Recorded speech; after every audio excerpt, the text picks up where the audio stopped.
नमस्कार, मैं राकेश परमार और आप देख रहे हैं महत्वपूर्ण मुद्दा। मित्रों, 2 दिन का विश्राम था। मैं लखनऊ दौरे पर था। लखनऊ में कुछ उलटफेर और हेरफेर हुआ है, उसी में व्यस्त था। अभी करीब 7-8 बजे मैं दिल्ली आया हूं और आते आपके सेवा में लग गया हूं। आप अपना आशीर्वाद बनाए रहिएगा और त्रुटियों को बताए रहिएगा ताकि मैं अपने काम में सुधार कर सकूं। मेरा पारितोषिक आपका सुझाव है, मेरा हौसला अफजाई आपका आशीर्वाद है। आज बात कि हमें फ्री चाहिए भी कि नहीं, चाहिए तो क्या चाहिए। इन बातों को कहने के पहले मैं एक बात स्पष्ट कर दूं कि मेरा अपना मानना है कि फ्री में कुछ नहीं देना चाहिए, क्योंकि सबसे ज्यादा अगर कोई कॉस्टली होता है, महंगी चीज होती है, वो है फ्री।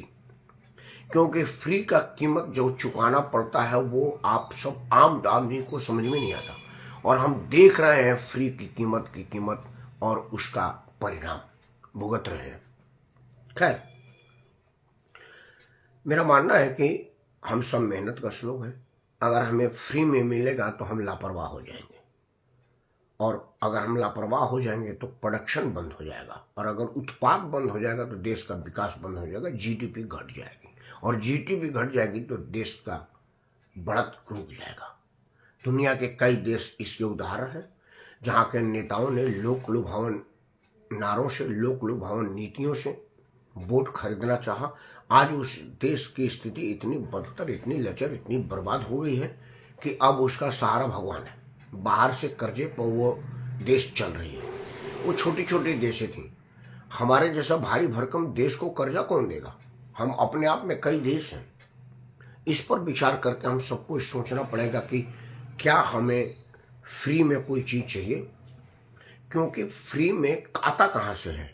हमारी अर्थव्यवस्था में से कहीं ना कहीं से लिया जाता है और कहीं ना कहीं दिया जाता है। लेकिन चुनावी लाभ के लिए नेतागण, राजनीतिक दल अब फ्री के जाल के जंजाल में इतने फंस गए हैं कि वो अगर उसको बंद कर दे तो चुनाव हार जाए।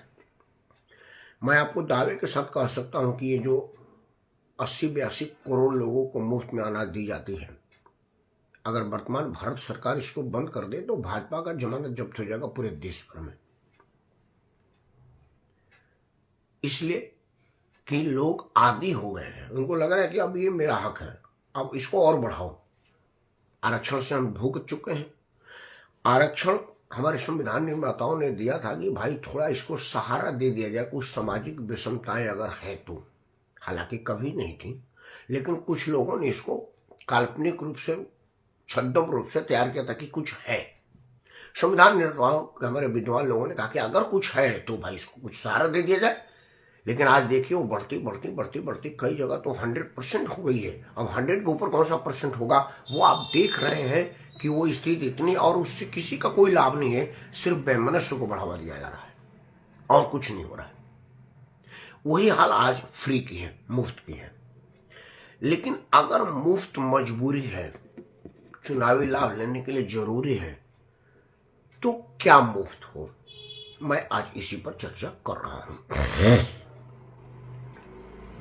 मैं यह मानता हूं कि अगर मुफ्त देना हो तो आप मुफ्त में शिक्षा दीजिए, मुफ्त में स्वास्थ्य दीजिए, और बाकी सब चीजों का चार्ज लीजिए।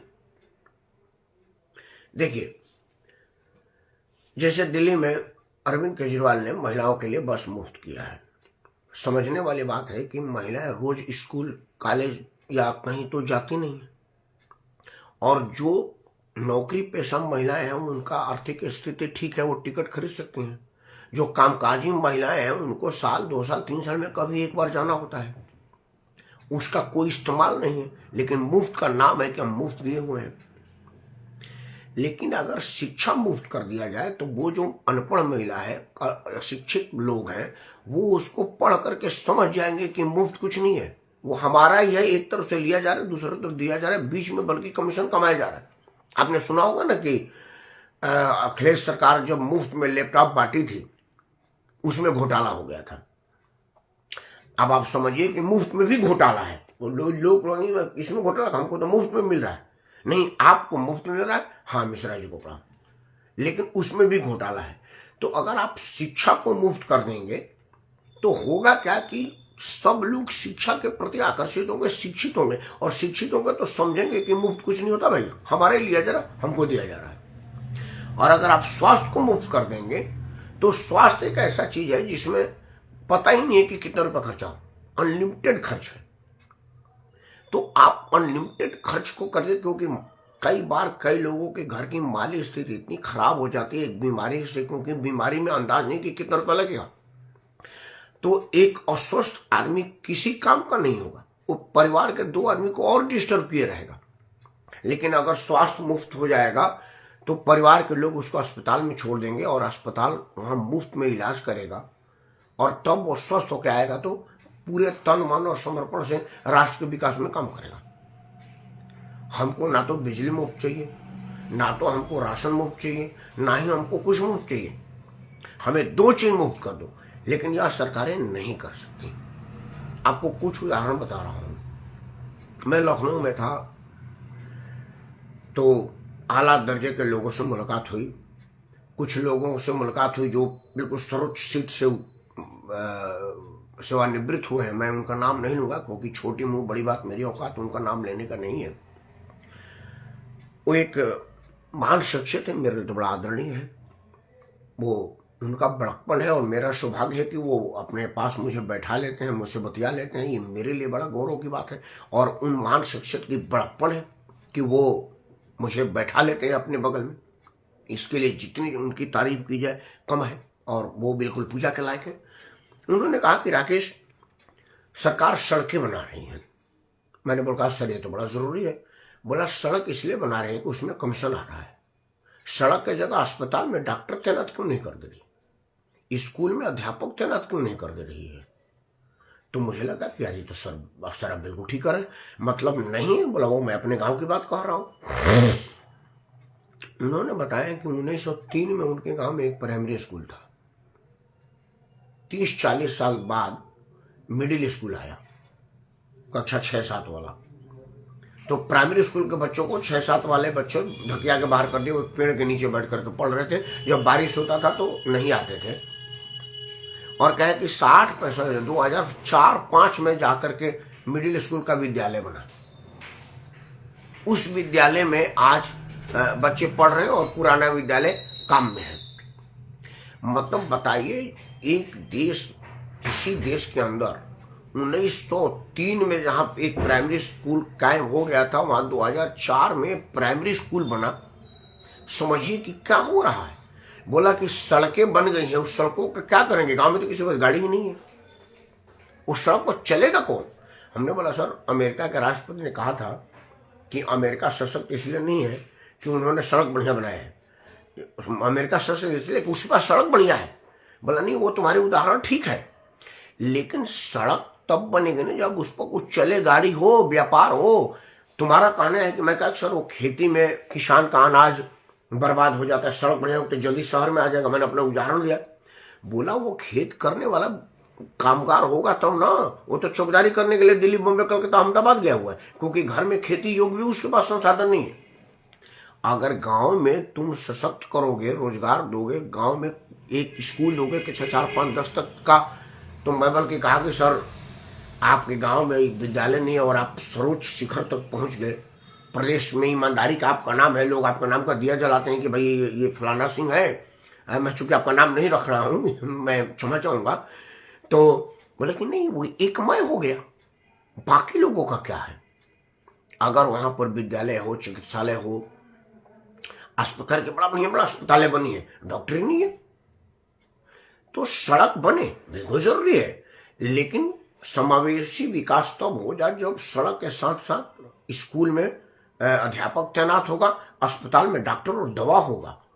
क्योंकि लोग पीजीआई में आते हैं, उन्होंने वो गिनाने लगे कि पीजीआई में आपके बिहार की तरफ से आते हैं, क्योंकि जो लोग पश्चिमी उत्तर प्रदेश में रहते हैं उनको हम बलिया उलिया वाले लोग बिहारिया लगते हैं। दिल्ली में तो बनारस का आगे बिहारी कहा जाता है, हमको उसमें कोई बुराई भी नहीं है, हमको बिहारी का बिहारी बड़ा बड़ी बात है।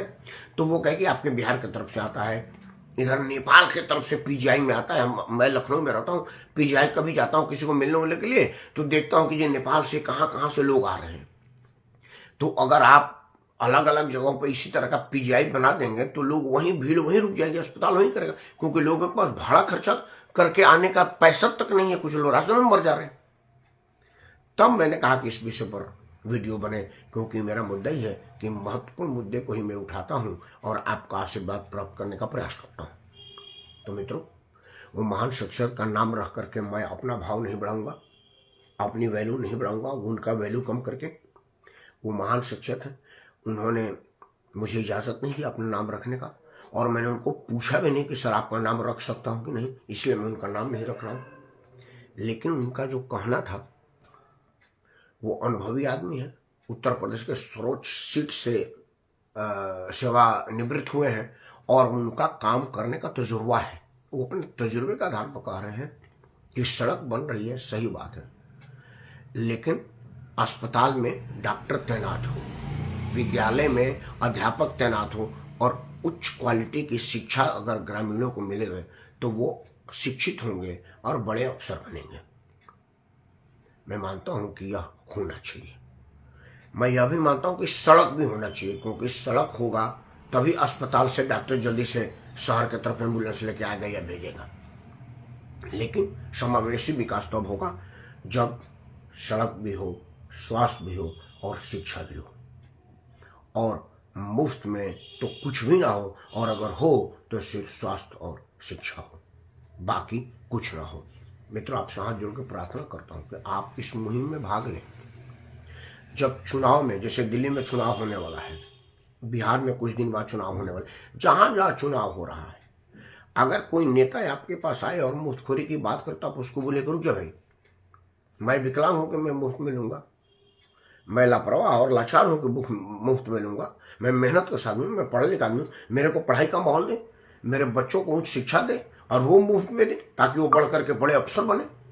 जब यह सब बातें ग्रामीणों के मुंह से नेता सुनेंगे तो कहेंगे कि लोग समझदार होने लगे हैं, इसलिए अब इनको बरगलाया नहीं जा सकता। और रजनीश ने तो कहा है कि लगातार बेवकूफ बताए रहने की क्षमतावान व्यक्ति को ही राजनीति कहते हैं, और लगातार किसी बिना मुद्दे पर लोगों को उलझाए रहने को राजनीति कहते हैं। तो यह बात तो विशेषता उनमें है, लेकिन फिर भी उनको समझ में आएगी तो आपके विकास का कुछ काम सोचेंगे, क्योंकि कहीं कहीं हो रहा है, क्योंकि अब सोशल मीडिया है और सब लोग प्रखरता से अपनी बात रखते हैं। अब हर आदमी पत्रकार है। अब पत्रकार कोई विशेष ट्रेनिंग लिया हुआ आदमी नहीं है, जहां आप बुराई देखें मोबाइल से शूट करें और सोशल मीडिया पर डाल दें। मेन समाचार से सोशल मीडिया ज़्यादा वायरल हो रहा है खबरें, और उस पर इम्प्लीमेंट भी हो रहा है। तो आप साथ जोड़ के प्रार्थना है कि पहले तो आप मुफ्त का बहिष्कार करें, और अगर बिल्कुल संभव नहीं है तो कहिए कि स्वास्थ्य और शिक्षा के अलावा हमको और कुछ मुफ्त नहीं चाहिए, क्योंकि बाकी हमको नुकसान करेगा, देश को नुकसान करेगा, और देश को नुकसान करेगा तो मेरा उठना है, क्योंकि मेरा ही देश है और देश कमाया। अगर आपको लगता है कि मैं सच कर रहा हूँ तो आप हाथ जोड़ के प्रार्थना करते हैं कि सबसे पहले तो आप इस वीडियो को लाइक करें, चैनल को सब्सक्राइब करें और इसे अपने सभी समूह में साझा करें, क्योंकि साझा करने से समस्या अपने समाधान को प्राप्त करता है, और जब वो समाधान को प्राप्त करता है तो समाप्त होता है। मुझे पता है कि यह एक दिन में नहीं होगा, क्योंकि समस्या बड़ा विकराल है और यह अनंत काल से चलता आ रहा है, और कब तक चलेगा मुझे पता नहीं, लेकिन यह पता है कि बेशक एक दिन में ना हो, लेकिन एक दिन जरूर होगा। और उसी दिन के इंतजार में मैं राकेश प्रभा आप सबसे प्रार्थना करके अनुरोध कर रहा हूँ कि कृपया मेरा साथ दें और मुफ्त का बहिष्कार करें। जय हिंद, वंदे मातरम और भारत माता की जय।